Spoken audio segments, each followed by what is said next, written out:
Olá, bom dia, graça e paz. Louvado seja Deus, que Deus te abençoe nesse dia. Chegamos a 1 Reis, capítulo 14. É interessante isso aqui. Diz o seguinte: a profecia de Aías contra Jeroboão. Naquele tempo, adoeceu Abias, filho de Jeroboão. Disse esse à sua mulher: Dispõe-te agora e disfarça-te, pois que não conheçam que és mulher de Jeroboão, e vai a Siló. Eis que lá está o profeta Aías, o qual, a meu respeito, disse que eu seria rei sobre este povo. Leva contigo 10 pães, bolos e uma botija de mel, e vai ter com ele, e ele te dirá o que há de suceder a este menino. A mulher de Jeroboão assim o fez. Levantou-se, foi a Siló e entrou na casa de Aías. Aías já não podia ver, porque os seus olhos já se tinham escurecido, por causa da sua velhice. Porém, o Senhor disse a Aías: Eis que a mulher de Jeroboão vem consultar-te sobre o seu filho que está doente. Assim e assim lhe falarás, porque ao entrar fingirá ser outra. Ouvindo Aías o ruído de seus pés, quando ela entrava pela porta, disse: Entra, mulher de Jeroboão, por que finges assim? Pois estou encarregado de te dizer duras novas. Vai e diz a Jeroboão: Assim diz o Senhor, Deus de Israel: Porquanto te levantei do meio do povo, e te fiz príncipe sobre o meu povo de Israel, e tirei o reino da casa de Davi, e tu integrei. E tu não fostes como Davi meu servo, que guardou os meus mandamentos, e andou após mim de todo o seu coração, para fazer somente o que parecia reto aos meus olhos.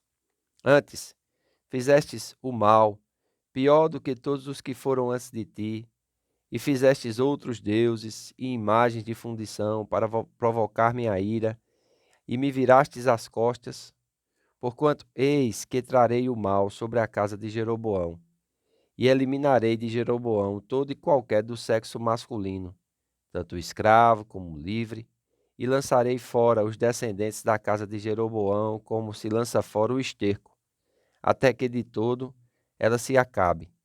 Quem morrer a Jeroboão na cidade, os cães o comerão, e o que morrer no campo aberto, as aves do céu o comerão, porque o Senhor disse: Tu, pois, dispõe-te e vai para a tua casa. Quando puseres os pés na cidade, o menino morrerá. Verso 13. Todo Israel planteará e o sepultará, porque de Jeroboão só este dará entrada em sepultura, porquanto se achou nele coisa boa para com o Senhor, Deus de Israel, em casa de Jeroboão. O Senhor, porém, suscitará para si um rei sobre Israel, que eliminará no seu dia a casa de Jeroboão. Que digo eu? Há de ser já? Também o Senhor ferirá Israel, para que se agite como a cana se agita nas águas. Arrancará Israel desta boa terra que dera a seus pais, e o espalhará para além do Eufrates, porquanto fez os seus postes ídolos, provocando o Senhor a ira. Abandonará a Israel por causa dos pecados que Jeroboão cometeu, e pelo que fez Israel cometer. Verso 17. Então a mulher de Jeroboão se levantou, foi e chegou a Artisa. Chegando ela ao limiar da casa, morreu o menino. Sepultaram-no, e todo Israel pranteou, segundo a palavra do Senhor por intermédio do profeta Aías, seu servo. Quanto aos mais atos de Jeroboão, como guerreou e como reinou, eis que estão escritos no livro da história dos reis de Israel. Foi de 22 anos o tempo que reinou Jeroboão, e descansou com seus pais, e Nadab, seu filho, reinou em seu lugar. Então nós já vemos aqui na linha de sucessão coisas acontecendo. Agora, para nós entendermos um pouco sobre isso, nós precisamos voltar um pouquinho ao capítulo 13, aos versículos 33 e 34, que diz assim: Depois destas coisas, Jeroboão ainda não deixou o seu mau caminho. Antes, de entre o povo, tornou a constituir sacerdotes para lugares altos, a quem queria. Consagrava para sacerdotes dos lugares altos. Isso se tornou em pecado a casa de Jeroboão, para destruí-la e extingui-la da terra. Então Jeroboão ele começou até bem, porque o profeta Aías trouxe sobre ele uma palavra. Nós comentamos aqui no capítulo 11. Mas aqui no capítulo 13 vai dizer que ele não deixou o seu mau caminho, ou seja, ele continuou persistente em desobedecer ao Senhor. E como autoridade, ele estava levando também o povo de Deus a desobedecer ao Senhor. Isso trouxe um duro juízo. O filho dele ficou doente e ele decidiu ir buscar, né, através da sua esposa disfarçada, a consulta do homem de Deus. E quantos sabem aqui que nós não podemos nos esconder de Deus, nem daqueles que são seus profetas, seus ministros verdadeiros? Uma vez ou outra, dia ou outro dia, o nosso pecado vai ser exposto, a nossa situação será exposta. Então, é importante, irmãos, nós aprendermos com o exemplo de Jeroboão e nos arrependermos dos nossos pecados. Quem justifica pecado não vai mudar nunca de vida, vai sempre de mal a pior. Quem culpa os outros por causa dos resultados que está tendo e não por causa da semeadura que está plantando, nunca vai mudar, sempre vai ter uma desculpa, sempre vai postergar o seu arrependimento, e isso vai levar essa pessoa a esfriar cada vez mais, a se distanciar cada vez mais. Mas quando ela se vê em apuros, quando ela se vê em aperto, quando a doença bate à sua porta, quando a escassez bate à sua porta, ela quer buscar a Deus, o homem de Deus, às vezes até fingindo ser quem não é.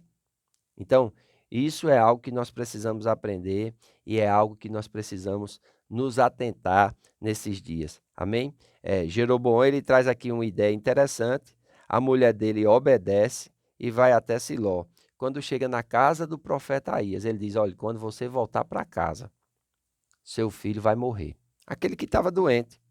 Então, é interessante nós observarmos isso, né? Porque muitas vezes nós testamos a Deus, provocamos a ira de Deus, e isso abre a porta para o inimigo, né? E aqui o profeta Aías, como um homem de Deus, ele vai dizer no verso 6: entra, mulher de Jeroboão, por que finges assim? Pois estou encarregado de dizer-te duras novas. Olha, ele ia trazer a profecia do Senhor, ia trazer o julgamento do Senhor, não somente sobre Jeroboão, mas sobre todos os seus descendentes. E ele diz: olha, o teu filho Abias é o único que vai ser enterrado. Todos os outros, ou o animal no campo, ou as aves do céu, vão comer os corpos desse. E nós vamos ver. Aqui narra que foram de 22 anos o tempo que Jeroboão reinou sobre Israel. E diz que Nadab, seu filho, reinou em seu lugar. Olha, nós vamos acompanhar na história e vamos ver que a Bíblia vai relatar cada coisa que aconteceu aos descendentes de Jeroboão. Até que o sexto rei de Israel, que vai se levantar, né?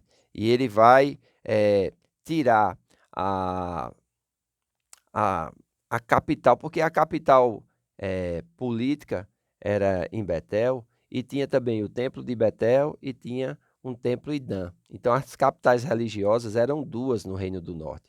Só que aqui mostra que o rei ele tinha ido para a cidade de Tisa. Tisa foi a capital do Reino do Norte, até que o sexto rei de Israel, Onri, foi e construiu Samaria e a transformou na sede do governo. Enquanto no reino de Judá, Jerusalém era a capital religiosa e a capital política do reino, né? Nós vamos ver que no reino do norte, no reino de Israel, vão ter 2 capitais religiosas, Betel e Dan, e a partir do sexto rei, que é Onri, ele vai construir a cidade de Samaria. Amém? E nós vamos ver que na cidade de Samaria vai se constituir a capital política do Reino do Norte, né? Que quando os assírios eles vierem e levarem cativo o Reino do Norte em 722 a.C., vocês vão ver que a política de conquista dos assírios era fazer uma miscigenação. Então eles pegavam os povos de onde eles conquistavam e assim eles vão fazer com o pessoal do Reino do Norte. Ele vai espalhar e vai trazer pessoas de outras regiões, de outras nações que ele havia conquistado e vai colocar ali na região do Reino do Norte. Como Samaria é a capital política do reino, vai haver uma miscigenação. E nós vamos observar, na época de Jesus já, que os judeus não se davam com os samaritanos. Por quê? Porque eles eram mistos, eles não eram judeus puros. Então havia essa disputa e essa rixa, e isso é dessa época aqui. Então é importante nós atentarmos para isso e vermos o pecado só vai nos levar a padecermos. A Bíblia diz que o salário do pecado é a morte, mas o dom gratuito de Deus é a vida eterna através de Jesus Cristo. Então é muito importante nós entendermos isso e aprendermos com Jeroboão. Uma vida de persistência no pecado vai nos levar a uma destruição que não é aquela que nós queremos nem desejamos, mas infelizmente é a colheita daquilo que nós plantamos. Então que eu e você possamos despertar no dia de hoje e temer a Deus, nos arrependermos dos nossos pecados e nos voltarmos para o Senhor, porque Ele é bom e o seu amor dura para sempre. Amém? Se você não é inscrito no nosso canal, se inscreva, curta, compartilhe, comente. Será uma grande bênção poder ter você conosco nessa jornada de leitura dos livros históricos da Bíblia. E assim conhecermos um pouco mais da história do povo de Deus. Amém? E estarmos firmes no caminho do Senhor. Faço votos por tua prosperidade e saúde, assim como prospera a tua alma. Que Deus te abençoe e até amanhã.